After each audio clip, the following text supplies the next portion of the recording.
एक बार दो भाइयों में झगड़ा हो रहा था। उनके पिताजी झगड़ा देख करके जोर जोर से हंस रहे थे। दोनों भाई एक मकान के बंटवारे को लेकर लड़ रहे थे। पिताजी को हंसता देखकर दोनों भाइयों ने पूछा, पापा हम लड़ रहे हैं और आप हंस रहे हो, आपको क्या हो गया? पिता ने कहा, बेटा तुम इसके चक्कर में पड़े हो, तुम दोनों कल मेरे साथ चलो, मैं तुम्हें अनमोल खजाना दिखाऊंगा। अगले दिन तीनों एक बस से यात्रा पर निकले। बस में सिर्फ 2 सीटें खाली थीं। पिता की बगल में पहले एक बेटा बैठा, दूसरा भाई कुछ देर खड़ा रहा। कुछ घंटे बाद वे गांव में पहुंचे तो पिताजी उनको पुरानी हवेली पर लेकर गए। वहां जाकर पिताजी भावुक हो गए। हवेली खंडहर हो चुकी है। कबूतरों ने घोंसले बना लिए, झाड़ियां उग आई थीं।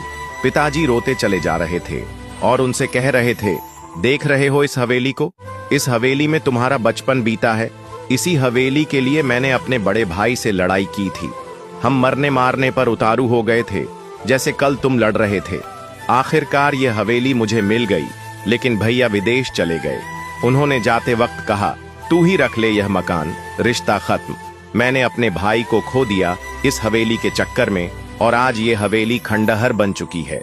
तुम दोनों ऐसे ही लड़ते रहे तो जमीन और मकान तो रह जाएंगे, लेकिन रिश्ते हमेशा के लिए खत्म हो जाएंगे। फिर पिता ने कहा, जिस बस की सीट पर बैठकर आए वह क्या जीवन भर के लिए तुम्हारी हो सकती है? बेटों ने कहा, नहीं पापा, वो तो बस थोड़ी देर के लिए थी। बस में तो सवारी बदलती रहती है।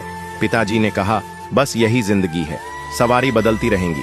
जो चीज थोड़ी देर के लिए मिली है उसके लिए झगड़ना बंद करो। खुश रहिए, मोहब्बत से रहिए। भौतिक चीजों के पीछे नहीं, भावनाओं के पीछे दौड़ो, क्योंकि रिश्ते ही सबसे बड़ा खजाना है। बात से सहमत है तो यस जरूर लिखे और इसी तरह की कहानियों के लिए हमारे पेज के साथ जरूर जुड़े।